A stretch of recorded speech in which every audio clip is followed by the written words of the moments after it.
नमस्कार, मैं हूं विकास सुखीजा और आप देख रहे हैं अब तक टाइम्स का 75वां प्रोग्राम। बता दें आपको दोस्तों, चाय की चुस्की बात करेंगे उसकी। आपको बता दें अब तक टाइम का जो ये स्पेशल प्रोग्राम है, दिन प्रतिदिन अपनी लोकप्रियता हासिल करता चला जा रहा है। और आपने पिछली बार देखा था महामंडलेश्वर स्वामी ज्ञानानंद जी के प्रवचन, आध्यात्मिक ज्ञान जो हमने आप लोगों को दिखाए थे। दोस्तों आपको बता दें, ये एपिसोड हमारा 1000 शेयर से ऊपर चल रहा है और लोगों को बेहद ही पसंद आ रहा है। आज हम 75वां प्रोग्राम लेके पहुंचे हैं और आज हमारे साथ खास तौर पर आयुर्वेद में ज्ञान हासिल कर चुके डॉक्टर मनोज वीरवानी खास तौर पर हमारे साथ मौजूद हैं। और आज आपको एक बात बताना चाहेंगे, चाय चाय तो खूब पीते हैं, लेकिन आज जो मैं ये चाय पी रहा हूं, ये हर्बल चाय पी रहा हूं दोस्तों। ये है हर्बल चाय और ये चाय मुझे डॉक्टर मनोज विरमानी ने पिलाई है। और इस चाय के बारे में आज जानेंगे कि आखिरकार चाय की चुस्की हर्बल कैसी होती है।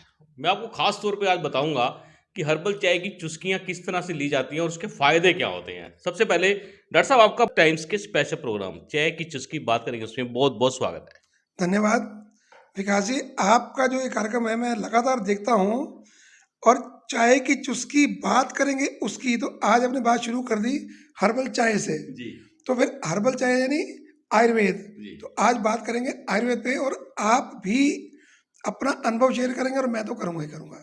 बिल्कुल दोस्तों, बात अनुभव शेयर की जब बात करेंगे, और आप तो जानते हैं कि जब एक डॉक्टर से बात करनी हो तो डॉक्टर साहब के पास जो अनुभव होते हैं उनके पास बहुत ज़्यादा होते हैं।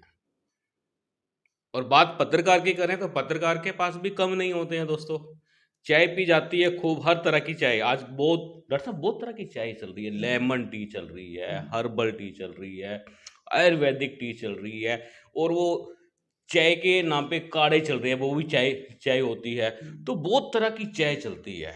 पहला सवाल जो मैं आपसे करना चाहता हूँ, सबसे पहले एक आपका परिचय जानना चाहते हैं हम लोग, हमारे दर्शक जानना चाहते हैं कि आखिरकार डॉक्टर मनोज विरमानी चीज क्या है, किस तरह से वो आयुर्वेद को बढ़ावा दे रहे हैं। जी डॉक्टर साहब। सबसे पहले तो मैं अपनी दादी को धन्यवाद देना चाहूँगा कि जिन्होंने बचपन में ही काढ़े पिला के, सेहत पिला के और हरड़ घिस घिस के जो पिलाई, ये संस्कार आयुर्वेद का तो वहाँ से आया दादी से।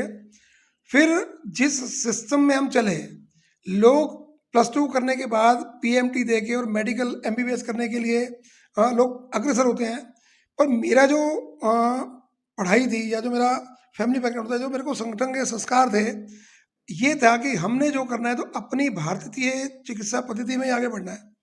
मतलब मैंने पीएमटी भी नहीं दिया, मतलब मैं बाई चॉइस आयुर्वेदिक डॉक्टर हूँ। जबकि मेरे घर में ना तो कोई डॉक्टर था, ना तो कोई वैद्य था, ना कुछ था।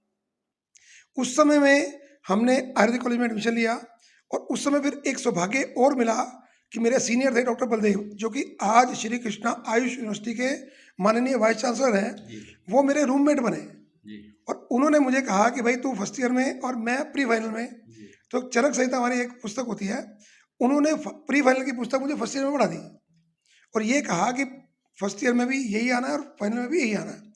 तो जब वो पढ़ा तो ध्यान में आया कि अरे आयुर्वेद तो इतना कुछ है ज्ञान। और वहाँ फोकस किस पे है? स्वस्थ से स्वस्थ रक्षणम आतुर से विकार प्रशमम च, यानी कि पहला काम है स्वस्थ व्यक्ति के स्वास्थ्य की रक्षा करना। बीमार की तो बाद में बात करेंगे, बीमार तो होने नहीं देंगे व्यक्ति को हम। तो ये परंपरा में हम चले। 5.5 साल मैंने डिग्री की। उसके बाद एक दिन हम किसी कार्यक्रम में बैठे थे तो भारतीय मजदूर संघ के एक कार्यकर्ता थे, उन्होंने कहा भाई काहे को जिंदगी खराब करे हो आयुर्वेद में। आप सोचिए कि जब आपका कैरियर बनने वाला है और आपको ये डिमोरलाइज करने वाली बात कही जाए, पर उनको वो डिमोरलाइज नहीं कर रहे थे बेसिकली। तो मैंने कहा फिर क्या करना है? वो तो बोले आयुर्वेद पढ़ना तो केरल जाओ। तो उनके माध्यम से मैं गया केरल और केरल में जाके सीखा मैंने पंचकर्म और वहाँ मैंने एक्यूप्रेशर में की एमडी। और आप विकास जी मानिएगा कि घर की स्थितियाँ नहीं थी, साधन नहीं थे, फिर भी एक एफर्ट करके आयुर्वेद को हरियाणा में लाके उसको खड़ा करना। और 2016 से लेकर 2019 तक मैंने दोबारा से पंचकर्म में एमडी की और एमडी करने के बाद इतनी रिसर्च आयुर्वेद में हमने की कि आज मन करता है कि ये ज्ञान हम बांटें। और वो कैसे बांट रहे हैं? लगभग 135 डॉक्टरों को मैं अपने यहाँ बिल्कुल फ्री, जो बीएमएस कर चुके हैं डॉक्टर, उनको अपने आप बिल्कुल फ्री ट्रेनिंग देता हूँ। ये जब आप आए हो तो उससे पहले ही एक डॉक्टर 3 बजे अपनी ड्यूटी पूरी करके गए और बिल्कुल फ्री निःशुल्क अम्बाला के डॉक्टर उनको सिखा रहा हूँ। तो जीवन में क्या है कि जो मिला वो मेरा नहीं था, मुझे समाज से मिला। तो समाज को मैं कितना वापस कर सकता हूँ। एक दधीची वाली जो हम कहते हैं ना हड्डियाँ भी दे दी थी, तो मैं कहता हूँ आयुर्वेद के लिए तो जान लोगे तो मैं वो भी देने को तैयार हूँ। डॉक्टर साहब, बड़ी बात है जिस तरह से आपने केरल से आयुर्वेदिक पद्धतियाँ सीखी, तो दिल्ली के मुख्यमंत्री अरविंद केजरीवाल को वहाँ जाने की क्या जरूरत थी? यहाँ जाते 120 किलोमीटर पे डॉक्टर मनोज विरमानी के पास, वहाँ जाके खांसी ठीक करवा रहे हैं, उनको पता नहीं था क्या? देखिए विकास जी, ये बहुत बड़ी बात है कि जो सीएम स्तर का व्यक्ति है, जी उनके जो नीचे एडमिनिस्ट्रेटिव लोग होते हैं, जी उन लोगों का एक अपना एक सेटअप रहता है, तो उनका एक प्रोटोकॉल भी रहता है, जी एक सीजीएचएस करके पैनल होता है। हम्म, हमने बड़ा प्रयास किया, जी पर एक सिस्टम ऐसा है कि जो मॉडर्न साइंस को ज़्यादा बढ़ावा देता है जी और आयुर्वेद को बढ़ावा देते हुए उनको शायद पता नहीं है या उनके अनुभव नहीं है। तो वो तो मुख्यमंत्री की बात तो वो जाने, पर मैं इतनी बात आपको कह सकता हूँ कि एक समय वो था कि जब मैं केरल गया था सीखने के लिए, एक समय वो है कि जब केरल के लोग हरियाणा में मेरे पास सीखने के लिए आते हैं, तो मैं, मेरे जो आइडल थे अरुण कुमार जी, उनको जो मैं कहता था, कहते गंगा उल्टी बहाना इसी को बोलते हैं। एक बहते प्रवाह में बह जाना, वो अपने आप में एक अलग बात है कि आप पानी में गिरोगे तो पानी बहा के ले जाएगा। उस पानी में अड़ना और उस प्रवाह के विपरीत चलना, मतलब मैं पहला व्यक्ति हूँ हरियाणा में जिसने आयुर्वेद और पंचकर्म की एक ऑथेंटिक चिकित्सा शुरू की। और मैं एक बात और कहता हूँ कि the classical Ayurveda with scientific approach, ये मेरा टैगलाइन है कि मॉडर्न साइंस भी हम पढ़ते हैं, साथ में चिकित्सा आयुर्वेद से ही करेंगे। और विकास जी, आपको जानकर अचंभा होगा कि यदि कोरोना काल बीच में नहीं आता तो मेरे पास रशिया से, मेरे पास दुबई से, मेरे पास ऑस्ट्रेलिया से ऑन रिकॉर्ड मेरे यूट्यूब वीडियो पे चैनल में आप देखोगे तो आपको पेशेंट के टेस्टिमोनी मिलेंगे। तो वो केजरीवाल जी नहीं आ पाए तो वो उनका सौभाग्य या उनकी बात, पर मेरा सौभाग्य तो है कि मैं समाज को कुछ दे पा रहा हूँ। लगभग ऑनलाइन ओपीडी के माध्यम से लगभग 90 देशों में मेरी प्रेजेंस इस समय है। आयुर्वेद गुरु के नाम से कोई भी सर्च करता है तो हम दिखाई देते हैं, मेरे नाम से कोई सर्च करता है पूरे वर्ल्ड में हम दिखाई देते हैं। तो इतने नीचे से आके और यहाँ तक पहुँचना, ये तो आयुर्वेद की देन है। और मैं क्या कहता हूँ कि आयुर्वेद नाम जहाज है, चढ़े से उतरे पार। भाई जहाज पर चढ़ तो जाओ। जो हमारे बाकी बीएमएस डॉक्टर हैं वो क्या करते हैं कि वो छोटी छोटी इच्छा रखते हैं कि मेरे को 10 पेशेंट आ जाए, 100 पेशेंट, 200, हमें 10-100 पेशेंट नहीं चाहिए। एक बार मैं बताना चाहूँगा, ये मेरे गाइड हैं डॉक्टर के एस वारियर, इनका काम क्या था कि सिर्फ 10 पेशेंट पर डे देखते थे और 300 बेड का हॉस्पिटल होता था इंडोर, और उसके लिए भी 6-6 महीने की एडवांस बुकिंग होती थी। तो अपना सपना तो वही है कि एक को देखेंगे तो ढंग से देखेंगे, दिल से देखेंगे, उसको ठीक करके मानेंगे, जीत करके मानेंगे। बिल्कुल डॉक्टर साहब, आपकी बात मुझे बेहद ही एक बढ़िया मैसेज है दोस्तों, जो डॉक्टर साहब ने एक बात कही है कि जो स्वस्थ व्यक्ति है आज के टाइम के अंदर, आज के इस युग के अंदर, उसको स्वस्थ रख पाना बहुत बड़ा चैलेंज है। डॉक्टर साहब, ये बात जो निकल के बाहर आ रही है, आपने कहा है, तो ये कितना बड़ा चैलेंज है आज की तारीख के अंदर? यही चैलेंज है। बीमार की चिकित्सा तो कोई भी करेगा, दवाई लिखना तो सबसे आसान काम है। मैं क्या करता हूँ, मेरा जो ट्रीटमेंट का जो आयुर्वेद का मेथड है उसको मैंने किसी और सिस्टम से मेंटेन किया है। वो क्या है कि सबसे पहले व्यक्ति को जानना, व्यक्ति की बीमारी को जानना, व्यक्ति को। मानो विकास जी मेरे पास एक कोई रोग लेके आते हैं, तो मैं पहले विकास जी को जानूंगा कि विकास जी का घर का लाइफस्टाइल कैसा है, विकास जी का सोचने का स्तर कैसा है, विकास जी क्या काम करते हैं, मुझे समझ में आ गया। फिर उसके हिसाब से उनका डाइट पैटर्न क्या है, वो समझ में आ गया। उसके अकॉर्डिंग उसके बाद हम क्या करेंगे, कॉज ऑफ डिजीज ढूंढेंगे, रोग का कारण। तो वो कारण ढूंढने में ही सबसे ज़्यादा टाइम लगता है। और उसके बाद हम क्या करते हैं, यदि कारण मिल गया उसके अकॉर्डिंग उसकी डाइट चार्ट बना देते हैं। डाइट चार्ट बना दी तो वो उसको फॉलो कराना है। उसके बाद करते हैं डिटॉक्सिफिकेशन, यानी पंचकर्म करके शरीर का शुद्धिकरण करना। मैंने ये शर्ट आज पहनी है, मैं इसको बिना धोए तो कल नहीं पहनूंगा, धो भी दूंगा तो फिर प्रेस भी करूंगा इसको मैं। तो वो हमने क्या किया, डिटॉक्सिफिकेशन कर दी। फिर उसके बाद करते हैं उसकी डिटेल काउंसलिंग। काउंसलिंग में उसको ये समझाते हैं, भाई देखो ये गलती आप कर रहे थे, इस करके आपको रोग हुआ, आगे से आपने ये नहीं करना। अब परहेज वर्ड मत बोलिए कि आपको ये परहेज करना है, परहेज नहीं है। सपोज पेट्रोल की गाड़ी है, क्या उसमें डीजल डाल के चला लोगे? तो उसका इंजन नहीं बना ना डीजल के लिए। ऐसे आपके लिए नॉनवेज नहीं बना या मेरे लिए नहीं बना, चाय मेरे लिए नहीं बनी, तो मैं क्यों पीऊँगा? यदि आप वो चीज़ छोड़ दोगे तो रोग अपने आप चला जाएगा। सबसे लास्ट स्टेप है मेडिसिन। ये जो मैंने ऊपर के 5 स्टेप आपको बताए, ये स्वस्थ व्यक्ति के लिए भी लागू होते हैं। आखिरी स्टेप लागू होता है बीमार के लिए। तो ये जो विषय है, लोग आयुर्वेद को क्या मान के चल रहे हैं, कि डॉक्टर के पास जाएंगे, वैद्य के पास जाएंगे तो पुड़िया देगा, नाड़ी देखेगा, या बस जड़ी बूटियां पीस के दे देगा। ऐसा नहीं है। आयुर्वेद की बुक आप खोलिए, चरक संहिता आयुर्वेद की मेडिसिन की बुक है। जैसे डेविडसन बुक होती है मेडिसिन की एलोपैथी में, ऐसे हमारी चरक है। और आपको जत विकास जी जान के बहुत खुशी होगी कि अभी जितने मेडिकल कॉलेज हैं भारत के, चाहे एलोपैथी के भी हैं, उनमें चरक शपथ दिलाई जाती है। बिल्कुल। तो क्यों दिलाई जाती है? क्योंकि जब समाज में बदलाव आता है ना, परंपराएं बदलती हैं, हिंदू परंपराएं हमारी गहन होनी शुरू हुई हैं, उससे क्या हुआ कि शपथ भी अब हाइपोथेटिकल वो उसकी नहीं चाहिए हमें, एलोपैथी नहीं चाहिए। अब तो पढ़ेंगे हम एलोपैथी, पर शपथ लेंगे चरक की। सर्जरी के सबसे पहले कहता कौन थे? सुश्रुत। तो सर्जन से पूछो फादर ऑफ सर्जरी कौन है? बोले सुश्रुत। तो यानी कि हमारी जो विद्या है वो इतनी रिच है। सिर्फ करना क्या है कि अपनी दादी को याद करना है। जैसे मैंने अपनी दादी को, कार्यक्रम शुरू होते ही मैंने दादी को याद किया। सब यदि अपनी दादी को, नानी को याद कर लेंगे तो वापस वही सब कल्चर हमारे घर में वापस आ जाएगी और हम बीमार ही नहीं होंगे। और बीमार नहीं होंगे तो दवाई की जरूरत नहीं है, ना एलोपैथी की जरूरत है, आयुर्वेद की जरूरत है। बिल्कुल बिल्कुल दोस्तों, आपको बता दें, दादी दादा के नुस्खे होते हैं। आपने बहुत किताबें पढ़ी होंगी, बहुत सी चीज़ें पढ़ने से ज्ञान बढ़ता है। आप जब किसी पुस्तक को खोलेंगे तो आपको कुछ ना कुछ ज्ञान मिलेगा। डॉक्टर साहब, जो आपने जो बात चल रही है हमारी, भी स्वस्थ व्यक्ति का ध्यान रखना, डॉक्टर साहब जो जिस तरह से खान पान है, जिस तरह से खाद्य सामग्रियां हमें हम तक पहुंच रही हैं, आपको क्या लगता है कि कितने प्रतिशत लोग आज भी स्वस्थ हैं और कितने प्रतिशत लोग हैं जो वो बीमार हैं? बहुत अच्छा क्वेश्चन है। खाद्य सामग्री तो हमारी चॉइस है। इस देश की, भारतवर्ष की एक बहुत बड़ी खासियत है। आपको सुई चाहिए ना तो सुई भी मिलती है, और आपको जम्बो जेट चाहिए तो जम्बो जेट भी मिलता है। सिर्फ क्या है कि प्रयास की जरूरत है। मैं एक बार बोलता हूँ कि मेरे घर में दूध प्योर देसी गाय का आता है और गौशाला से आता है। मैं बना हूँ गोपालक एक गाय का। मैं चारा भी अपने अपने हिसाब से देता हूँ, और मैंने जो खल बिनौले थे वो भी मैं अपने हिसाब से देता हूँ। एक तो ये बात हो गई। दूसरी बात क्या है कि जैसे अभी हम चाय के साथ हल्दी के लड्डू खा रहे हैं या घर की पंजीरी खा रहे हैं, तो मेरे जैसे व्यक्ति ने क्या किया कि थोड़े जब साधन हुए तो मैंने 2 एकड़ जमीन ले ली, अपनी गेहूँ उगा ली, अपने चावल उगा लिए, अपनी दाल उगा ली, अपनी सब्जियां उगा ली। आप यदि मेरे घर की छत पे जाके देखेंगे तो सब्जियां मेरी गमलों में लगी हुई हैं। है क्या कि हम आलसी इतने हो गए हैं, सीधा शब्द में बोल रहा हूँ, आलसी इतने हो गए हैं कि हमको सब बना बनाया चाहिए। और बहुत सारी कंपनी ऐसी, आप मोबाइल पे ऑर्डर कर दो, चीज़ घर पे पहुंच जाती है। यदि हम ऐसी लाइफ जीना चाहते हैं तो फिर हमको बीमारी से तो हम बच ही नहीं सकते।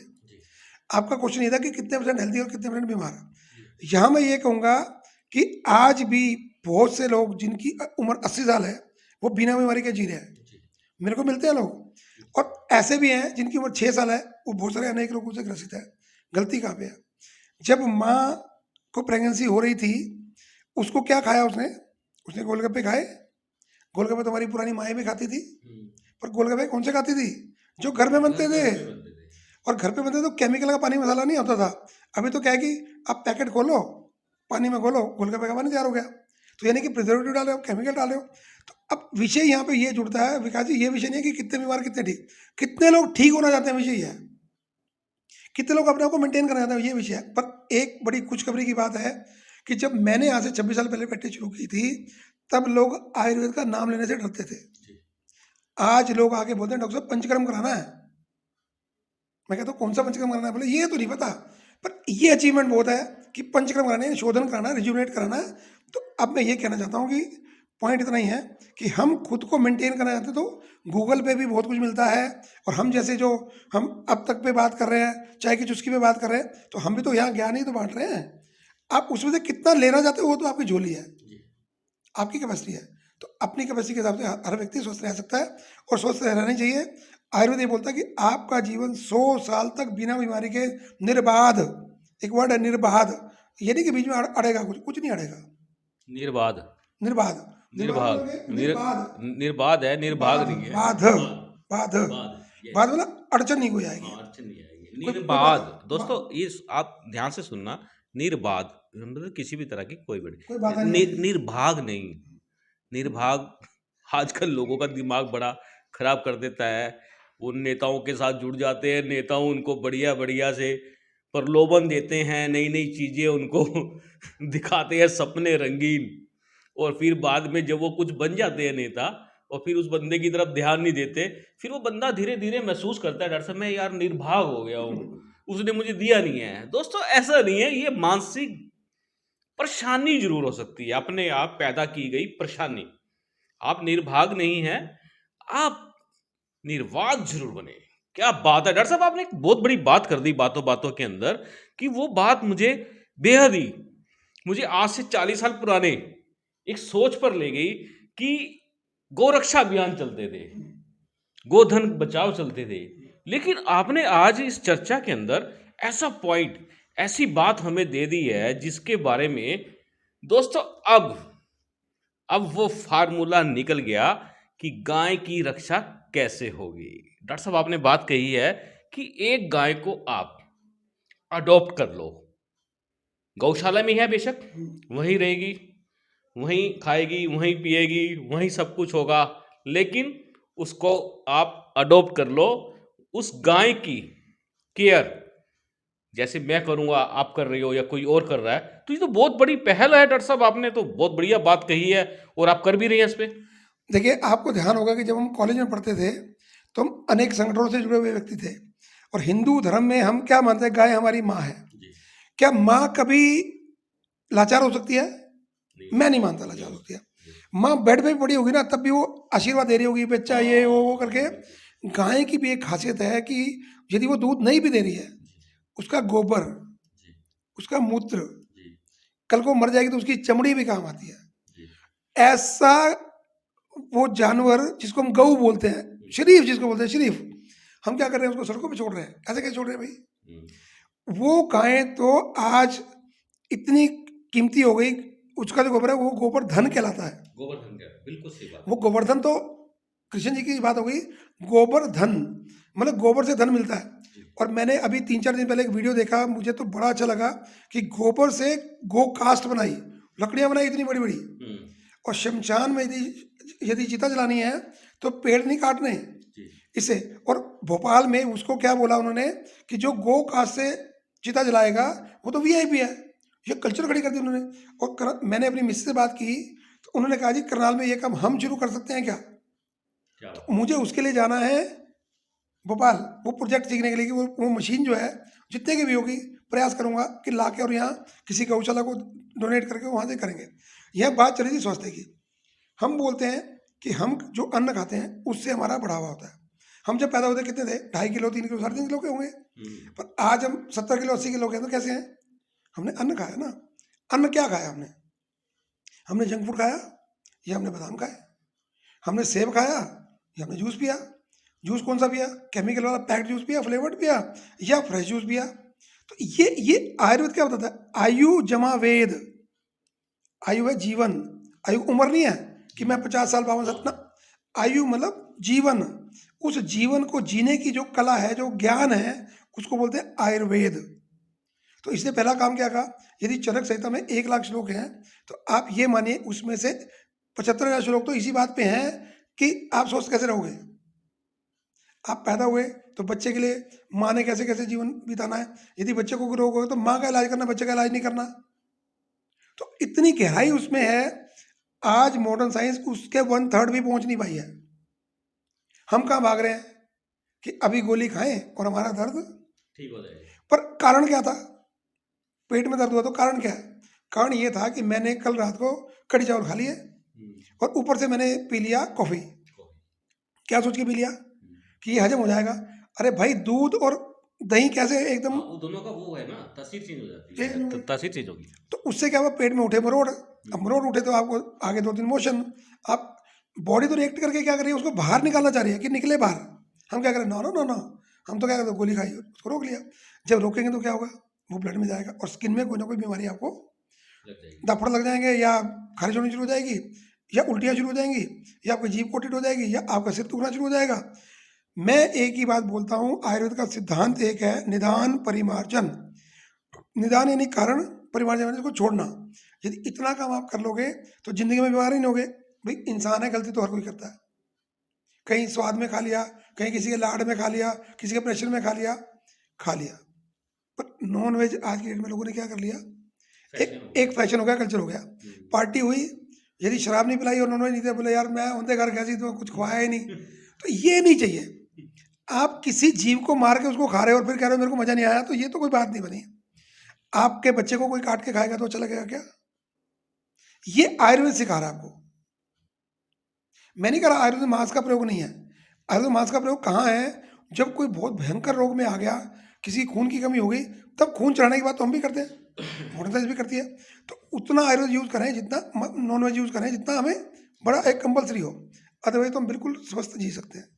क्या बात है दोस्तों, आपको बता दें वाकई में बड़ी बात है। और दोस्तों जो ये प्रोग्राम है जिसको हमने डिजाइन किया आपके लिए, और ऐसे ऐसे गणमान्य व्यक्तियों से आपको जब मिलवा रहे हैं, तो यकीन मानना ज्ञान तेजी से बढ़ता है। लोग सोच नहीं पाते कि डॉक्टर विनोद विरमानी जो आपको आज बातें बता रहे हैं ये कितनी सार्थक हैं, कितनी सिद्ध हो जाती हैं जाके। बड़ा गजब की बात है। तो बात कर रहे हैं हम चाय की चुस्की के अंदर डॉक्टर मनोज विरमानी जी से। उनसे जान लेते हैं डॉक्टर साहब, ये चाय जो बात मैं कर रहा था कि कितने प्रकार की चाय है, किस तरह की चाय है, आपका इसके बारे में क्या कहना है? देखिए मैं एक बात बोलता हूँ, जो चाय असम और दार्जिलिंग में पैदा होती है वो अपने आप में एक औषध है, दवाई है। पर हमने क्या किया उसको, हमने उसको स्वाद बना लिया, स्वाद चुस्की बना लिया। चुस्की बनाना तो बुरा नहीं है, चुस्की बनाना तो बहुत अच्छा है, क्योंकि चुस्की तो हम भी ले रहे हैं अभी बैठ के। चाय की चुस्की, चाय की चुस्की तो अच्छी है और बात करेंगे उसकी। हाँ, तो वो भी अच्छी है ना दी। पर पॉइंट ये है कि उस चाय को बनाने का ढंग क्या है। जी। जिन अंग्रेजों की हमने नकल मारी चाय पीने की, कभी हमने उन अंग्रेजों को चाय पीते हुए देखा है? बहुत सारी फिल्मों में देखा होगा या बहुत सारे पुराने सिस्टम में देखा होगा। सिर्फ पानी को उबालना था, चाय पत्ती को छलनी पे रखना था और गर्म पानी उस छलनी के ऊपर डालना था। नीचे जितना वो उसका सत आ गया, उसी को बिना चीनी डाले बिना दूध डाले उसको पीना था। वो कहवा या काढ़ा बनता था। वो आपकी सर्दी जुकाम खांसी जॉइंट पेन्स उसके लिए अच्छा था, खून को पतला करने के लिए अच्छा था। पर अभी हम क्या करते हैं कि हमें तो कड़क चाय चाहिए, कड़क। कड़क लेमन टी चाहिए। नहीं नहीं, लेमन टी वो अलग है, वो अलग है। ये कड़क है ना। उसमें हमने क्या किया, चाय पत्ती उबली, उबल के वो काला पानी हो गया, फिर उसमें डाला दूध, फिर मजा नहीं आया तो और डाल के थोड़ी सी पत्ती और फिर चीनी डाल के अच्छी खासी मीठी जब जब तक होठ ना चिपके तब तक चाय का मजा नहीं आता लोगों को। वो चाय है जहर। वो बॉडी में बढ़ा रही है आपका यूरिक एसिड, वो बढ़ा रही है आपके अंदर। जैसे जैसे किसी ने शराब पी रखी हो ना, वो शराब का सरूर यदि पैदा करना है तो वो लगातार चाय पी लो तो वो चाय का सरूर पैदा, डायबिटीज भी कर देगी आपको। उस चाय को यदि पीना है, दार्जिलिंग वाली चाय को पीना, तो उसकी ग्रीन टी आती है, हरी पत्तियां जब तोड़ ली जाती हैं। एक तो होती है प्रोसेस करने वाली, हरी पत्ती लेके उसको उबाला और पी लिया, कोई इशू नहीं है। ऐसे हमने अभी बात की लेमन टी की। अब वहाँ क्या है कि लेमन डाला दूध की जगह पे, वो क्या कर रहा है, वो आपका वेट भी घटा रहा है। चाय मैं ये नहीं कहता चाय बुरी है, यदि बुरी होती तो इतनी सारी पैदा की पूरे वर्ल्ड में वो एक्सपोर्ट क्यों होती है हमारी, वो अच्छी है। अभी हमने आपको हर्बल टी पिलाई, इसमें क्या है, गुलाब की पत्तियाँ। गुलाब की पत्ती क्या करती है, आपका ब्रेन शार्प करती हैं, आपके दिल को स्ट्रॉन्ग करती हैं, आपके अंदर खुशबू पैदा करती हैं। दूसरा बीपी बढ़ा हो तो बीपी को भी डाउन करती हैं। दूसरी बात क्या है, मुलट्ठी। तीसरा क्या है, छोटी इलायची, मोटी इलायची। उसके अलावा दालचीनी। आप बताओ ये सब आपके घर में है कि नहीं है? आप पानी में घर पे ही ये चीज़ें तोड़ ताड़ के डाल के उबाल लो। आपको दूध वाली पीनी है, दूध वाली पियो, नहीं पीनी तो बिना दूध की पी लो। ये आपको कभी हार्ट अटैक नहीं होने देगी, ये पक्की बात है। दूसरा, जो आज मार्च का महीना है, बसंत ऋतु शुरू हो चुकी है, अब सर्दी खत्म हो रही है और गर्मी आने वाली है। ये बीच का संधि काल है। जो सर्दियों में उन्हें मीठा खा रखा है, जो सर्दियों में कफ वाली चीज़ें खा रखी हैं, अब वो मेल्ट होंगी। तो क्या होता है कि नाक बहेगा, खांसी होएगी, एलर्जी होएगी, गला खराब होएगा। जब गेहूं कटेगी तो बहुत सारे लोग अस्थमा के पेशेंट हो जाएंगे। उनसे बचना है तो अभी से पीनी शुरू करेंगे। हम जब इससे लाइव से पहले अपना बात कर रहे थे तो मैंने आपको बताया था कि लॉजिक क्या है। लॉजिक इतना ही है कि हम ठीक रहें बस। ये आने वाले 30-40 दिन जो है ये चाय हम पीते रहेंगे रेगुलर, चाहे दूध वाली पिए या बिना दूध वाली पिए, बिना चीनी वाली पिए या बिना चीनी वाली पिए, वो आपकी चॉइस है। चीनी बीच में आपको ब्राउन चीनी डाल के दी है हमने, व्हाइट शुगर हम यूज ही नहीं करते, तो ये ध्यान रखना बस। बिल्कुल दोस्तों, आपको ध्यान रखना है और जान लेते हैं किस तरह की चाय पीनी है। और सबसे बड़ी बात है कि उसको बनाना कैसे है। ये महिलाओं को खासतौर पे ध्यान रखना पड़ेगा। अधिकतर महिलाएं ही चाय बनाती हैं। और दोस्तों आपको बता दें, कुछ पॉइंट्स ऐसे हैं डॉक्टर साहब करनाल के अंदर जहां लोग स्पेशल चाय पीने जाते हैं, लेकिन मुझे आज तक कोई भी ऐसा पॉइंट नहीं लगा जहाँ पर आपको तंदुरुस्ती वाली चाय मिले, निरोगी चाय मिले, आपके ब्रेन को और ज़्यादा पावरफुल बनाने वाली चाय मिले। ऐसी कोई दुकान ही नहीं है चाय की, या जितने भी हैं सब धड़ाधड़ बनाए जा रहे हैं, वही पत्ती उबाले जा रहे हैं, उसी में पानी मिलाए जा रहे हैं, बना बना के पिलाए जा रहे हैं और उसकी चुस्कियाँ लगवाए जा रहे हैं। तो आपका तरीका क्या है कि लोग उस तरीके को अपनाएं जिससे उनको फ़ायदा हो? विकास जी, मैं आपको एक अभी सीधी सी बात कहता हूँ, एक ऑफर मैं आपको देता हूँ। जी, चाय दूंगा मैं आपको, जी, स्टॉल लगवाओ किसी का, और सिर्फ एक ही चाय होगी और साथ में क्या होगा। अभी आप हम देख रहे थे कि हमने जो लड्डू खाया, जी, हम तो साथ में वो भी एक पीस वो भी देंगे साथ में। पॉइंट क्या है कि चाय बनाने का एक सीधा सा तरीका मैंने अभी बताया कि आप पानी लीजिए, उसमें आपको यदि मान लो वो ब्लैक टी भी पीनी है, मैं तो उसकी मना भी नहीं कर रहा, उसको आपने बहुत कम क्वांटिटी में डालना है और इतना करना कि एक ही उबाला आए सिर्फ उसमें। वैसे तो उबाला आना नहीं चाहिए। गर्म पानी रखो, उस पर रखो और पानी डालो और पी जाओ उसको। उसमें आप डाल सकते हो थोड़ा सा नमक, उसमें डाल सकते हो थोड़ा सा लौंग डालना चाहो तो, वो डिजीज़ के अकॉर्डिंग है। और या आप चाहो तो अश्वगंधा का पाउडर भी उसमें डाल सकते हो ताकि एनर्जी मिले अंदर बॉडी में, न्यूट्रिशन मिले। चाय बनाने का सिंपल सा तरीका है कि चाय को ज़्यादा काढ़ना नहीं है। मलट्ठी डाल सकते हैं बीच में, बिल्कुल डाल सकते हैं, दालचीनी डाल सकते बिल्कुल हैं, डाल सकते हैं, काली मिर्च डाल सकते हैं, पक्का डाल सकते हैं। लाल मिर्च डाल सकते हैं। नहीं, लाल मिर्च लाल नहीं, मिर्च ध्यान डालेंगे रखना, तो लाल मिर्च नहीं डालनी। लाल मिर्च डालेंगे तो मुंह भी जलेगा और नीचे से भी जलेगा, तो ये ध्यान रखना है। हमने ऊपर से खाएंगे नीचे से जल जाएंगे। जलाएंगे, हाँ, तो ये ध्यान रखना है। तो हम एक बार ये माने कि क्योंकि कार्यक्रम चाय पे जिसकी बात करें उसकी, तो आज ज़्यादा बात चाय पे ही चल रही है, तो मेरा मानना ये है कि चाय को पीना तो हेल्दी चाय पिए, हर्बल चाय पिए। अपने देश की जो चीज़ें हैं, मैं फिर अपनी दादी को याद करता हूँ। मेरी दादी क्या करती थी, दूध भी ऐसे सिंपल दूध नहीं देती दादी हमारी, क्या करती थी कि मोटी इलायची, मोटी इलायची डाल मोटी इलायची और सौंफ ये उबाल के रखते थे पहले से ही। जब बच्चे को दूध देना है तो उबला हुआ वो जो काढ़ा है वो दूध में डालना, उसको गर्म करना, वो पिलाना, तो वो भी तो चाय है। हम चाय का मतलब काली चाय को चाय क्यों मानते हैं भाई? डॉक्टर साहब 75वां एपिसोड चल रहा है, आप कहाँ थे? आप क्यों नहीं मुझसे संपर्क किया आपने? आखिर क्या चक्कर क्या रहा? ये भी राज खोलेंगे हम दोस्तों, ये मैं आपको बताऊंगा ये चक्कर क्या हुआ, क्योंकि डॉक्टर साहब मेरे दोस्त भी हैं, भाई हैं, बड़े भाई हैं मेरे, बड़ा प्यार भी मिलता है मुझे। ये बात भी जरूर खोलेंगे डॉक्टर साहब। ये दादी के नुस्खे हैं, जिस तरह से चाय मीन सौंफ, ये डॉक्टर साहब ये हमारी रसोइयों से ऐसी चीजें तो गायब हो चुकी हैं। भाई साहब, गायब कुछ नहीं हुआ है, सिर्फ समझ छोटी होती जा रही है। आप किचन में जाओगे तो अब गरम मसाला पता है किसका चाहिए? किसी ब्रांडेड कंपनी का चाहिए। क्यों चाहिए भाई? हम खुद क्यों नहीं कूट सकते? वही कूटेंगे तो अपने हाथ का कूटा हुआ, एक तो उसमें लाड होगा, पहली पॉइंट है। जब हम सुनते थे ना, मम्मी कहती थी खाना खा ले, हम कहते नहीं खाना, तो मम्मी क्या कहती थी, बेटा तू खाएगा तो मेरे मेरे पेट में आ जाएगा।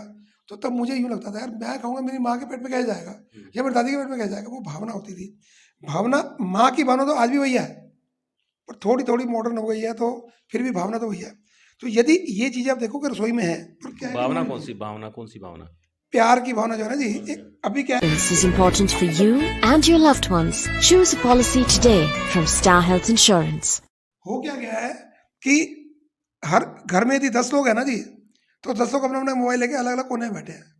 वो जो बॉन्डिंग होता है, जैसे ऐसे करके यूं पुचकारना, सिर पे हाथ फेरना, वो ना वो धीरे धीरे मॉडर्न स्टाइल में खत्म होता जा रहा है। वो खत्म ना हो ये ध्यान रखना है। रोटी भी वही है, सब्जी भी वही है, दाल भी वही है, घर की किचन भी वही है, तो वो लाड खत्म हो रहा है। मैं एक बात यह कहना चाहूंगा कि लाड खत्म नहीं करना। माँ होती है जिसने 9 महीने आपको पेट में रखा है, उसकी रक्षा हमको करनी है और वो हमारी रक्षा कर ही रही है। तो ये किचन में कुछ गायब नहीं हुआ है। यदि आप अब चाय पी रहे हो ये, और जो आप खा रहे हो, जो बाजार से थोड़ी लाया गया है, घर से बनाया हुआ है। सर्दियाँ आई तो हमने क्या किया, सर्दियों के हिसाब से बना दिया। अब गर्मी आएंगे तो सत्तू बनाएंगे, बाजार से सत्तू नहीं लेके आएंगे, अपने खेत की गेहूँ आएगी, उसी को घर से उसको भिगोएंगे फिर सुखाएंगे उसको पीसेंगे, पहले भूनेंगे उसको, फिर पीसेंगे, पीस के फिर जब भी आप कभी दोबारा आओगे गर्मियों में तो आपको सत्तू मिलाएंगे यहाँ पे। फिर कार्यक्रम चेंज करना पड़ेगा, सत्तू की चुस्की, बात करें उसकी। तो मौसम के हिसाब से बदलना है हमको। लोग क्या कर रहे हैं, गर्मी में क्या बोलते हैं जी, लोहा लोहे को काटता है, समझ में आती है लोहा लोहे, पर चाय शरीर को काटती है भाई गर्मी में, क्योंकि चाय की तासीर गर्म है। सर्दी में चाय पी समझ में आती है, बरसात में चाय पी समझ में आती है, पर आप मई जून में चाय पियोगे तो आपको दस्त लगने वाले हैं, आपको डिहाइड्रेशन होने वाली है। एक बात मैं आपके बीच में अपने आप से जोड़ देता हूँ, किचन में से ही तड़का एक शब्द है, छोंक एक शब्द है। क्या है छोंक? क्या है? लोग क्या कर रहे हैं, सब्जी में तड़का नहीं लगा रहे, तड़के में सब्जी डाल रहे हैं। आपने अपने घर से भी देख लेना कैसे। वो पहले तड़का तैयार करते हैं ना। वो गलत है ना जी, जी, वो गलत है। वो गलत है। तड़के का मतलब क्या है, जो ऊपर से तड़का जाए। छौंक क्या है, जो ऊपर से छौंका जाए, यही तो वर्ड है। हम क्या कर रहे हैं, पहले कढ़ाई में छौंक तैयार करते हैं घी डाल के, जो प्याज काटे होते हैं उनको काला कर देते हैं, और लहसुन डाला वो भी काला कर देते हैं, जीरे को जला देते हैं, एंड में कहते हैं तड़का लगाया था। मुझे ये बताओ विकास जी, प्याज काटा क्यों था? जब सब्जी में उसका स्वाद नहीं आना था, आपने प्याज काटा क्यों था? दूसरा, लहसुन क्यों काटा था? जीरा क्यों डाला था? छौंक का मतलब ये कि आपकी जो भी सब्जी बनी है, छौंक जब ऊपर से डलेगा तो उसकी खुशबू उभर के आए, उसमें स्वाद बढ़े, उसमें आनंद आए। प्याज से बड़ा एंटीऑक्सीडेंट कोई चीज़ नहीं, लहसुन से बड़ा डिजीज भगाने वाली कोई चीज़ नहीं। हमने क्या किया, पहले तो प्याज काटते रोए, और जब खाने बैठे उससे पूछा मुंह में स्वाद आया प्याज का? ना जी। तो फिर क्यों तड़का लगाया भाई? जब प्याज का मजा ही नहीं आया तो फिर तड़का किस बात का? बेसिकली क्या है, तड़का इसलिए लगाना होता है कि प्याज की अपनी एक स्मेल होती है। हमने क्या करना होता है तड़के में कि घी को कड़छी में गर्म किया, मान लो ये कड़छी है, मान लो इसमें कड़छी को आग में रखा, घी गर्म हो गया, उसको उठा लिया, प्याज आपने करा उसमें डाला और चम्मच से उसको हिला दिया। जब उतना गर्म हो गया तो उसकी जो जो स्मेल है ना, जो बुरी स्मेल है वो खत्म हो जाती है, फिर उसमें खुशबू निकलनी शुरू होती है। जीरे को भी ऐसे करना है, जीरे में खुशबू निकलती है, जब वो खुशबू नाक में जाती है ना, जब हम रोटी यूँ उठा के यूँ करते हैं एक, फिर लगता है यार खाना बहुत टेस्टी है, तो दिमाग की नसें खुल जाती है और फिर भूख लगती है और हम खाना हजम अच्छे से कर पाते हैं। तो ये एक क्रम मैं महिलाओं को बताना चाहूँगा कि आप एक काम करिए, आप दाल बनाओ, सब्जी बनाओ, जो मर्जी बनाओ, पर तड़का अलग से बनाना है और उसके ऊपर डालना है। आमतौर पर घर में क्या होता है कि कढ़ाई में हो गया और दाल तड़के में उल्टी जाती है, यानी कि दाल का तड़का लग रहा है, उल्टी गंगा बह रही है। हाँ, दाल में तड़का लग रहा, दाल का तड़का लग रहा है। मैं एक बात बता देता हूँ दोस्तों को, अपने जो मेरे दर्शक हैं, दोस्तों, एक होता है छोंक लगाना, एक होता है तड़का लगाना। ये दोनों को कैसे लगाना है, वो तड़का जो मैं लगा रहा हूँ अब बातों से आपके साथ बात करते हुए, जो तड़का मैं लगा रहा हूँ वो वाला नहीं, खाने पीने का तड़का। आप जो खाना खाएंगे उसकी पौष्टिकता कैसे हमें मिले, कैसे हम तंदुरुस्त रहें उस खाने को खाने के बाद, उस खाने का स्वाद हम कैसे लें, हम जान लेते हैं डॉक्टर साहब से। डॉक्टर साहब, ये छोंक जैसे लगाते हैं, छोंक लगा दिया और तड़का लगा दिया, दोनों में डिफरेंस बहुत है, क्या कैसे बताएंगे? कैसे, मैं चाहूँगा कि आप एक बार दर्शक को जो हमारे देख रहे हैं उनको बताएं कैसे लगाना है ताकि उनका जीवन बीमारियों से दूर हो जाए। विकास जी, ये तड़का और छौंक शब्द देखिए, तड़का बोलते हैं पंजाबी में और छौंक बोलते हैं हिंदी में। उसका तरीका ये है कि जो ऊपर से तड़का जाए, ऊपर से डाला जाए, वो तो है छौंक और तड़का, उसी को बोलते हैं।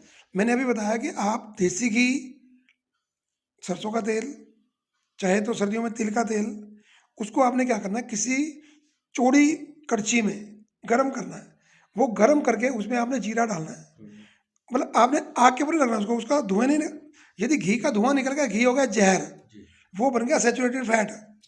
हमको सैचुरेटेड फैट चाहिए नहीं, हमको तो अनसैचुरेटेड फैट चाहिए जो जाके अंदर हजम हो जाए। घी क्यों डालते हैं हम सब्जी में? इसे डालते हैं कि हमारे अंदर की जो अग्नि है, हवन कुंड में जो हम हवन करते हैं, घी डालते रहते हैं तो अग्नि बढ़ती है। तो वो जो जीरा हम लगा रहे हैं, जीरा लगा रहे हैं हम, जीरा, प्याज, लहसुन, टमाटर, जो भी सब्जी हम डालें, अदरक, ये इसलिए डालें कि इससे हमारे अंदर के जो जूसेस हैं वो सीक्रेट होते हैं और खाना हजम होता है। यदि हमने प्याज को तड़के में जला दिया, उसके धागे बना दिए काले काले, तो प्याज का असर खत्म हो गया। घी को जला के धुएं निकाल दिए तो सैचुरेटेड हो गया। तो इसलिए तो कोलेस्ट्रॉल बढ़ रहे हैं आजकल। आपको याद होगा हमारे पिताजी, हमारे जहाँ गाँव में आप चले जाओ, वो कहते थे ले कटोरा भर के घी तो हम ऐसे ही पी जाते हैं। और भाग मिल्खा भाग फिल्म जिन्होंने देखी होगी, वो मिल्खा सिंह जी अपना 2 किलो घी का डब्बा मुंह लगाते हैं, पी जाते हैं। कैसे पी जाते हैं? कैसे पी जाते हैं? क्योंकि उनका स्टेमिना इतना स्ट्रॉन्ग था। आज तो आपने सुना है कि बच्चे बोले कि पेट में चूहे कूद रहे हैं, भूल गए लोग, भूल गए। हमारे टाइम में होता था चूहे कूद। नहीं, बच्चे आज के जो बच्चे हैं ना, उनको शाम को 5 बजने के बाद, जैसे 5:30 5 बजे 6 बजे, उनके पेट में भी ना कुछ चूहे से दौड़ने में जाते हैं। उनकी जीभ जो है ना वो लुस-लुसाने लग जाती है कि उनको चाउमीन चाहिए, बर्गर चाहिए, टिक्की, समोसे, इस तरह का उनका मन करता है खाने का। तो ये ट्रेंड चेंज हो गया है। ये कैसे इसको ठीक करें? इसको ठीक तो बाद में करते हैं, पर पहले मैं बताता हूँ ये लुस लुसाने वाला पंगा होता कैसे है। बेसिकली अजीनोमोटो करके एक सॉल्ट होता है, वो क्या है कि वो हैबिट फॉर्मिंग है। जैसे एक किसी को लत लग जाती है ना, किसी नशे की लत लग जाती है, भाई उस टाइम तक उसको यदि वो चीज़ ना मिले तो वो ना तड़पना शुरू हो जाता है। ऐसे ही यदि आप लगातार पैक्ड फूड खा रहे हैं, जंक फूड खा रहे हैं, उसमें वो टेस्ट बनाने के लिए ये अजीनोमोटो डलता है, तो वो अपने 24 घंटे बाद ना वो अपना इफेक्ट दिखाना शुरू करता है कि कुछ चाहिए, कुछ चाहिए, कुछ चाहिए, कुछ चाहिए। और कुछ ब्रांड ऐसे हैं, मैं नाम किसी का नहीं ले रहा, मतलब बिस्किट के ब्रांड भी ऐसे हैं कि यदि वही वाला बिस्कुट मिले तो बच्चे खाएंगे, तो दूसरा बिस्कुट खाता ही नहीं है। क्यों? क्योंकि उसमें कुछ तो ऐसी चीज़ है जो बच्चों को उन्होंने चस्का डाल दिया। और दूसरी बात मैं एक बिल्कुल ओपन कहना चाहूँगा आपके माध्यम से कि आजकल क्या-क्या कंटेंट उसके अंदर है वो नहीं लिखे जाते। क्या लिखा था? E312, E321 या ई करके लिखा था। अब ये आप जब पैकेट आप लेते हो, चाहे कोई चिप्स का पैकेट लेते हो, चाहे वो आप पैक्ड फूड का पैकेट लेते हो, हम यूँ तो कह रहे हैं कि हम शाकाहारी हैं जी, हिंदू हैं, हम तो पंडित हैं जी, हम तो ये हैं जी, वो हैं जी, हम तो नॉन-वेज खाते ही नहीं, छूते नहीं। आप ये जितने पैक्ड फूड खा रहे हो सब में नॉनवेज खा रहे हो आप। ऑटोमेटिक ही खा रहे हैं। कहने को ग्रीन डॉट लगा हुआ उसके ऊपर, पर वो कोड क्या दे दिया, कौन चेक करेगा उसको? अब वो कोड चेक करेगा, कॉम्बिनेशन में क्या क्या आ रहा है, वो सब आ रहा है बीच में। मैंने कई लोगों को देखा वो कोड चेक करते हैं और वो उसको कहते हैं ये नॉन वेज वाला है, इसको साइड में करो। पर ऊपर डॉट तो क्या है, डॉट तो ग्रीन था ना उस पर। हम्म। गवर्नमेंट ने क्या रूल बना रखा है कि जो वेजिटेरियन है उसमें ग्रीन, जो नॉन वेज है वो रेड। पर जो ग्रीन है उसके भी तो फिर कोड क्यों लिख रहे हो आप? उसका पूरा कंटेंट लिख दो ना। जो दरअसल जो ऐसी चीजें कर रहे हैं, जो ऐसा खेल खेल रहे हैं, तो उनको भी तो रोक लगनी चाहिए। सरकार क्या कर रही है फिर ऐसे लोगों के ऊपर? वो माल बिकवारी है, ये चक्कर भी तो, या तो जो चीज ठीक ही नहीं है उसको मार्केट में रोका जाए। नहीं देखिए, यहाँ पता क्या है, अभी हम एक छोटी बात है, इतना बड़ा देश है हमारा, हमने एक चीज़ की अप्रूवल दे दी, ठीक है। अब वो उसमें ना कुछ गवर्नमेंट के जो नॉर्म्स होते हैं उसमें कुछ क्या कुछ रेशो तक को मान लिया गया, ये नॉनवेज नहीं है। पर मैं तो अपने आप को, मैं तो पानी भी धो के पीता हूँ भाई, मैं एग्जाम्पल दे रहा हूँ। एक बंदा पानी भी धो के पीता है, तो उसको वो आप तो जबरदस्ती खिला रहे हो ना उसको। तो ये तो उस व्यक्ति को की जिम्मेवारी है कि वो पहले वो कोड पढ़े और अपने बच्चों को भी वो चीज़ खिलानी नहीं खिलानी वो तय करे। अच्छा चलो मैं एक बात और पूछता हूँ कि पहली चॉकलेट बच्चे को किसने दी? या तो माँ ने दी, या तो बाप ने दी, या तो मामा ने दी, या चाचे ने दी। उसको चस्का किसने डाला? खुद ही डाल रहे हैं, खुद डाल रहे हैं। हम लोग खुद अपने बच्चों को बिगाड़ रहे हैं। बिगाड़ रहे। तो और फिर हम दोष किसको देते हैं? एक कंपनी का काम क्या है? कंपनी को तो अपना प्रोडक्ट बेचना है, उसको वो उसका अप्रूवल है उसके पास, वो तो बेच रहा है, वो तो लीगल बिजनेस कर रहा है, उसमें तो कुछ होने वाला भी नहीं है। पर क्या है कि मेरी मेरी खुद की बुद्धि कुछ काम करती है कि नहीं करती? तो वो सोच काम करती है कि नहीं करती? हम अपने आप को तो ये बोलते हैं कि हम बड़े समझदार हैं, हम पढ़े लिखे इंटेलेक्चुअल हैं। मैं कभी कभी ना बहुत मजाक में किसी पेशे को बोल देता हूँ, ऐसे किसी को एक देखो कि हम पढ़े लिखे तो हैं, डिग्रीधारी तो जरूर है, पर वो जो अनुभव हमारे माँ बाप के पास था वो हमारे पास नहीं है। वो मैं आयुर्वेद में जो मैंने अनुभव पाया वो अनुभव मैं आपके साथ साझा कर रहा हूँ, समाज का साझा कर रहा हूँ। चाहे वो चाय की चुस्की के माध्यम से कर रहे हैं, चाहे मैं अपनी ओपीडी में रूटीन में बैठ के करता हूँ। मेरे पास पेशेंट आके क्या बोलता है, डॉक्टर साहब आपका मन बड़ा खुश होता है, सेटिस्फेक्शन मिलती है। क्यों मिलती है? क्योंकि आप हमें वहाँ ले जाते हो जहाँ हमारी गलती होती है। यदि किसी को गलती का एहसास करा दिया प्यार से, वो छोड़ देगा। आप किसी को धमका के बोलो ये काम नहीं करना, बोले मैं तो करूँगा भाई, जो कर ले जो तेरे को आता हो। तो हमको धमकाना नहीं है किसी को। मैंने अभी बीच में एक बात कही थी कि जो ज्ञान मेरे पास है वो मैंने तो समाज से ही पाया है ना, यही से जो सीखा है जो, आपने भी। जो अनुभवी लोग हैं उनसे सीखा है। जैसे अभी स्वामी ज्ञानानंद जी की बात है, हमारे गुरु हैं, उन्होंने एक बात कही, परहित की भावना रखो, स्वार्थ तो समुचित हो जाएगा। अब ये स्वार्थ लालच वाला स्वार्थ नहीं है, स्वार्थ मतलब मेरा भी तो जीवन है ना, मेरे को भी जीवन यापन करना है, तो मेरा जीवन यापन अच्छे से हो रहा है। आज जेब में 1 रुपया भी नहीं है, पर काम कोई रुकता नहीं है। कैसे रुकता? वो ठाकुर जी कृपा करते हैं, ये महाराज जी का भाव रहता है और हमारा भी यही भाव रहता है। जब आप अंदर आए तो आपने कुछ चीज़ें नोट करी है, मैं उसको चर्चा में नहीं ला रहा, पर सब हो रहा है ना। कोरोना काल आया, हमको भी बड़ा नुकसान हुआ, सब कुछ हुआ, पर एक दिन भी ये नहीं आया अरे यार कहाँ फंस गए। मन में क्या आया, अरे ठाकुर जी की ऐसी लीला होगी, भगवान की ऐसी लीला, ऐसे ऐसे चलेगा।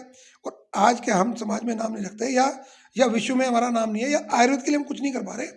करने को तो अभी इतना है कि मैं एक सपना है सॉरी, सपना ये है कि 50 बेड का आयुर्वेद का हॉस्पिटल बना दूं, ताकि अरविंद केजरीवाल जैसे मुख्यमंत्री या हमारे हरियाणा के मुख्यमंत्री, आसपास के जितने मुख्यमंत्री, वो हमारे यहाँ करनाल में आएंगे। और ये तय है कि वो सपना पूरा किया बिना मरूंगा नहीं, क्योंकि ये भगवान भी मानता है। आप चलते हो तो भगवान भी आपकी इच्छाओं को पूरा करने का रास्ता ढूंढने शुरू करता है। नहीं, ये बात मुझे समझ नहीं आई कि सपना पूरे किए बिना मरूंगा नहीं। आपने सपना पूरा किया और आप चल बसे, हाँ। तो वो सपने को साकार कौन करेगा? बता रहा हूँ ना जी, आप ये बात बड़ी अच्छी पकड़ ली आपने कि आपको मरना नहीं है डॉक्टर साहब। नहीं, देखिए जीवन है तो एक उसका अंत तो निश्चित है। पर ये है कि सपने में ना जी, जो सपना जीता ना आदमी, वो ऐसे नहीं मरता, तड़क तड़क के नहीं मरता। वो जब जाना होना अपने टाइम से चला जाएगा, अपने आराम से चला जाएगा। एक बात और बताता हूँ कि हमारे जितने आयुर्वेदिक के डॉक्टर ग्रेजुएट्स हैं, मैक्सिमम डॉक्टर अपने बच्चों को एमबीबीएस कराना चाहते हैं। क्यों? क्योंकि वो अपना सपना पूरा, क्योंकि उनकी पीएमटी से पूरा नहीं हुआ था, तो वो कहते हैं मेरा मेरा बच्चा ही मेरा सपना पूरा कर दे। मैंने आयुर्वेद खुद चुना, मेरे बेटे को ने खुद चुना, वो आज एमडी कर रहा है ऐसे कॉलेज से जहाँ पे 736 बेड का हॉस्पिटल है। कितने बेड का आयुर्वेदिक हॉस्पिटल? 736 बेड का हॉस्पिटल। और उसका सपना क्या है कि पापा आयुर्वेदिक कॉलेज बनाना, वैसे वाला हरियाणा में, कि जहाँ बच्चा निकले ना, निकलते ही प्रैक्टिस करने को तैयार हो और आयुर्वेदिक प्रैक्टिस करेगा। डॉक्टर साहब, कोरोना के पेशेंट भी आयुर्वेद से ठीक हुए हैं? बिल्कुल ठीक हुए हैं।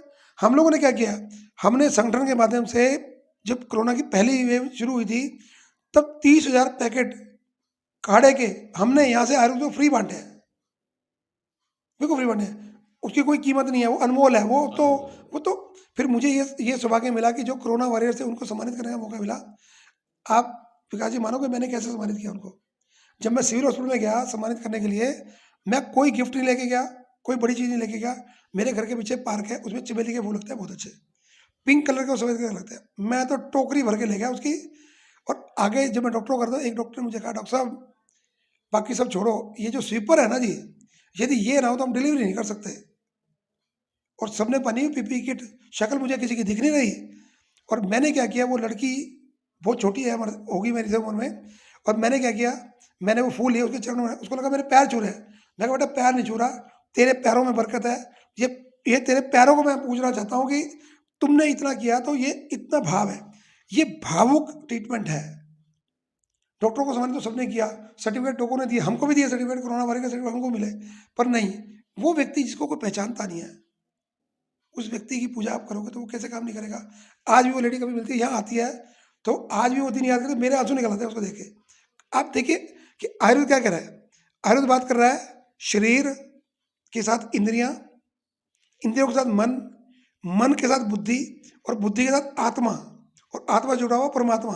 ये आयुर्वेद की थ्योरी है। मॉडर्न में ना तो आत्मा मानी जाती है, ना ही इंटेलेक्ट मान लिया, पर एक शब्द है मन। आप शरीर को काटोगे, आपको मन कहीं नहीं दिखेगा। आप शरीर को काटोगे, इंद्रियां कहीं नहीं दिखेंगे। आप कहोगे आंख भी तो इंद्रिय है, ये चक्षु है। इंद्रिय तो उसके पीछे है, जो जो जो जो आपको दिखाती है वो तो उसके पीछे है, पर काटोगे वो तो दिखती नहीं है। ना बुद्धि दिखती है कहीं पे, दिखता क्या है, फिजिकल बॉडी दिखती है ना। अरे कहता फिजिकल बॉडी नहीं, physical, mental, spiritual and social wellbeing. Wellbeing हो ना, सारा समाज हेल्दी हो तब हम हेल्दी है, ये आयुर्वेद की परिभाषा है। साहब, ये प्रोग्राम भी आयुर्वेद से संबंधित है पूरी तरह से। क्या कह सकते हैं हम इसको, आयुष के अंदर आता है। जैसे कि हम जिस तरह की बातें आपको दिखाते हैं, जिस तरह के लोगों से मिलवाते हैं, सकारात्मक चीज़ें हम आपको दिखाना चाहते हैं, और इसी सिलसिले में आगे बढ़ रहे हैं। दोस्तों, ये प्रोग्राम अधिक से अधिक लाइक शेयर कर देना। और आपको बताएं, आप जब भी लाइक शेयर करते हैं तो थंब वाला बटन जरूर दबाया करें अच्छे से, और कमेंट्स ज़रूर करें। आप अपनी राय ज़रूर रखें, आप हमें बताएं क्या कहना चाहते हैं आप, ताकि हम आपसे भी बात कर सकें।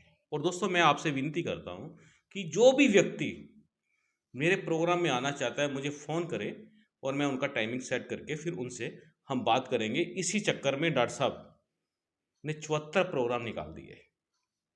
75वें में फिर हम लोगों की बातचीत हुई, तो डॉक्टर साहब ने उल्टा मुझे कहा, आपने मुझे कहा ही नहीं है। डॉक्टर साहब, मैंने आपको कैसे नहीं कहा? मैं उस शिकायत में नहीं जाता, मैं ये कहता हूँ कि देश का आज़ादी का अमृत महोत्सव चल रहा है, तो ये मेरा सौभाग्य है कि मैं चाय की चुस्की का अमृत महोत्सव बना रहा हूँ। क्या बात है। आप कह रहे हो शिकायत तो है ही नहीं किसी बात की। भाई मेरे को अमृत, आयुर्वेदो अमृता नाम, ये श्लोक है, तो भैया अमृत बांटना था, और वो भी 75वें अमृतोत्सव में बांटना था। तो भी मैं पहले कैसे आता और मैं बाद में कैसे आता, मुझे तो आना ही आज था। तो आज़ादी का अमृत महोत्सव हो रहा है, तो चाय की चुस्कियाँ भी अमृत महोत्सव हो रहा है। तो आयुर्वेद अमृत है, इसलिए हम आज बात कर रहे हैं। बिल्कुल दोस्तों, आपको बता दें 75 साल हो चुके हैं हमारे देश को आजाद हुए, और इस समय पूरे देश के अंदर अमृत महोत्सव मनाया जा रहा है। डॉक्टर साहब आपको ये प्रोग्राम लगा कैसे है चाय की चुस्की? कोई सुझाव देना चाहेंगे या कुछ आप कहना चाहेंगे प्रोग्राम के बारे में? देखिए विकास जी, बात तो इतनी सी है, जो हमने सारी बातें की, उसके बाद ना कहने के लिए कोई बचता नहीं है, क्योंकि हम बात करें बिल्कुल ओपन, बिल्कुल दिल खोल के बात करें। जैसे इनफॉर्मल कभी चाय के खोखे पे कोई बैठा होता है, तो कोई हंसी मजाक कर रहा होता है, तो कोई अपने दिल की बात कह रहा होता है। तो आज मुझे आपने मौका दिया अपनी बात को समाज तक ले जाने का। यूँ तो हम भी लाइव करते हैं, पर जो आप लाइव करते हो उसका तो एक आनंद अलग है। हमारे दोस्त हैं विनीत जी, उनके हाथ मैंने देखा, तो फिर स्वामी ज्ञानंद जी हमारे गुरु, उनके हाथ देखा, तो मतलब एक ये लगता है कि हम कुछ सार्थक, जो कहते हैं ना प्रयास जिसको कहते हैं, भाई कुछ अच्छी सी बात समाज तक पहुंचे, कुछ बढ़िया सी बात समाज तक पहुंचे, खाली कमर्शियल बात ना पहुंचे, हमारी सामाजिक व्यवहारिक और सब चीज़ें मानसिक तौर से भी पहुंचे, और जाके ना यहाँ लगनी चाहिए बात। और मुझे लगता है कि आज हमने चाहे चाय से शुरू की बात, पर हमने एंड में लाके अमृत तो निचोड़ लिया। बिल्कुल दोस्तों, आपको बता दें, ये होते हैं कि जिसको कहते हैं ना कलाकार, ये कलाकार से भी ऊपर के कलाकार हैं। सोच आदमी की जो है वो अपने आप सामने आ जाती है, जिन्होंने अपने जीवन के अंदर एक ही बात सोची है कि स्वस्थ व्यक्ति को स्वस्थ रखना है और बीमार को ठीक करना है। डॉक्टर साहब, आपने हमसे बात की है, आपका बहुत बहुत धन्यवाद है। और जाने से पहले कुछ कहना चाहेंगे दर्शकों को आप? बिल्कुल कहना चाहूँगा कि आप जीवन में कुछ नियम हैं, वो नियम फॉलो करने पड़ेंगे आयुर्वेद के। आप चाहें तो हमारी वेबसाइट पे जाके ayurvedguru.com की साइट है, उसमें प्रकृति एनालिसिस करके एक टॉपिक है, उसमें क्लिक करिए, वह अपनी प्रकृति जानिए। उसमें वो बताएगा आपकी बात प्रकृति है, पित्त प्रकृति है, कफ प्रकृति है, उसके अकॉर्डिंग आपका क्या डाइट चार्ट होना चाहिए, वो वहीं पे आप लिंक क्लिक करने नीचे से वो चार्ट खुल के आता है। पर वो अपने आप सीधे फॉलो मत करिए, एक बार आके मिल लेंगे तो मतलब मैं उस पर एक एनालाइज करके और वो दे दूंगा। आप जिंदगी में इसको फॉलो करेंगे तो कभी डॉक्टर की शक्ल देखनी नहीं पड़ेगी, मेरी भी नहीं देखनी पड़ेगी आपको। मैं तो इस भाव का व्यक्ति हूँ कि आप मेरे से क्या किसी डॉक्टर से भी आप संपर्क ना करना पड़े और आप स्वस्थ रहें। बात सिर्फ इतनी है कि मुझे कुछ नियमों का पालन करना पड़ेगा। हम कहते हैं कैजुअल चलता है, एक दिन चाय पी ली तो क्या फर्क पड़ता है, या एक दिन में शराब पी ली तो क्या फर्क पड़ता है। मैं एक बात बताऊँ, एक कांच की टेबल है, 10 साल से यहाँ रखी है, आप और मैं सोचे एक पत्थर मार के देखें, भाई पत्थर कांच का तो वैर है, तो टूटेगी वो तो। मेरी प्रकृति ऐसी है कि मैं मिर्चें नहीं खा सकता, मानिए मैं मिर्चें खा रहा हूँ तो क्या होगा, मेरे को एसिडिटी होगी। बस जो चीज़ आपको यूं लगे कि मेरे को इरिटेट कर रही है, बस उसको यूं कर लीजिए, मैं नहीं खाऊंगा आज के बाद, बात खत्म।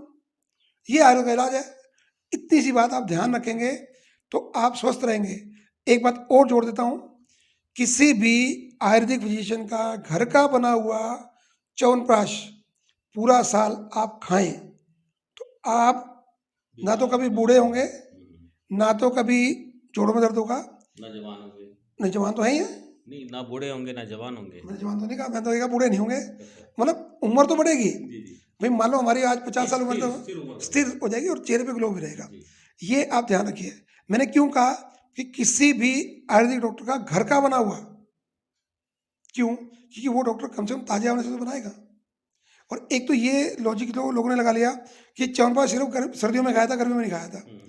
सर्दियों में सिर्फ वही खाया था जो कंपनी का बना हुआ या सिर्फ एसेंस डाल के बनाए होते हैं, वो सूखे आंवले का बनता है।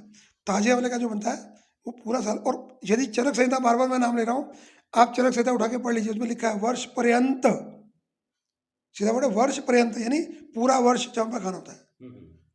ये च्यवनप्राश कोई दवाई नहीं है, च्यवनप्राश एक रसायन है। रसायन बोलते हैं जो आपकी बॉडी को हमेशा रिजुविनेट करके रखता है। आपको ना इंजेक्शन लगाने पड़ेंगे, ना आपको कोई एंटीबायोटिक खाने पड़ेंगे, ना ही आपको एंटीऑक्सीडेंट, कुछ नहीं खाना। हमारी परंपरा का भाग है। तो डॉक्टर साहब, च्यवनप्राश को चटनी की तरह खा सकते हैं रोटी के साथ? मैं तो आपको ये बोल रहा हूँ कि जो बच्चे आजकल ब्रेड जैम खाते हैं ना जी, चुपचाप करके ब्रेड को गर्म करें तवे पे, थोड़ा सा घी लगाएं, ऊपर से ये जैम करें लगाएं और यूं करके खा लें और दूध पी लें ऊपर से साथ में, आप कहोगे तो मजा आ गया। मतलब मेरा बच्चा जब 1 साल का था, और हम चंपा पिछले 32 साल से बनाते हैं, तो वो बच्चा जब 1 साल का यूं करके यूं खाता, पापा मैंने खा लिया। तो मैं कहता था 1 साल का बच्चा खा सकता है तो भाई बड़ा आदमी क्यों नहीं खा सकता। आज भी जो चंपा देते हैं वो बच्चा बड़े आराम से उसको खाता है। वो आदत चॉकलेट का डालने के बजाय आप चंपा की डालिए उसको। इतनी बात जो आयुर्वेद की मैं बात कह रहा हूँ, ये छोटा सा टोटका, ना तो जुकाम होगा, ना अस्थमा होगा, ना टीबी होगा, ना जोड़ों में दर्द होगा, ना यूरिक एसिड कभी बढ़ेगा, पेट साफ रहेगा, सिर आपका तंदुरुस्त रहेगा। मतलब इतनी चीज़ें आपको मिल जाएंगी कि आप इमेजिन भी नहीं कर सकते उसमें से। बिल्कुल दोस्तों, आप भी तंदुरुस्त रहें, हम भी रहें और डॉक्टर साहब भी रहें। डॉक्टर साहब, आपने हमसे बात की है, बहुत बहुत धन्यवाद। धन्यवाद तो चाय की चुस्की का, जी। क्योंकि आपने बात उसकी कर दी। तो अमृत महोत्सव पे अमृत निचोड़ा हमने मधानी चला के समुद्र मंथन किया आज हमने विकास जी के साथ। बस एक ही निवेदन है कि आप लोग इसको लाइक करें, शेयर करें और चैनल को सब्सक्राइब करें। और विकास जी से निवेदन करते रहें कि मेरे जैसे और आयुर्वेदिक डॉक्टर जितने भी प्रैक्टिस करते हैं उनको भी लेके आएँ और फिर मौका दें हमें दोबारा, ताकि जो बातें छूट गई वो फिर पूरी कर लें। बिल्कुल दोस्तों, जो बातें छूट गई हैं, डॉक्टर साहब का पल्लू पकड़ लिया हमने, छोड़ेंगे नहीं इनको। आपको जो इनके पास ज्ञान है, उसका फ़ायदा ज़रूर कराएँगे। डॉक्टर साहब का समय लेंगे, आपकी बात कराएँगे, आप एकदम से तंदुरुस्त रहें। डॉक्टर साहब, बहुत-बहुत धन्यवाद। धन्यवाद जी, आप सभी का भी धन्यवाद। जी। बिल्कुल दोस्तों, आप देख रहे हैं अब तक टाइम्स का ये स्पेशल प्रोग्राम चाय की चुस्की, बात करेंगे उसकी। फिर जाने से पहले एक बात आपको बता देते हैं। जाने से पहले का टॉपिक क्या है? हरियाणा विधानसभा के अंदर बजट सत्र चल रहा है।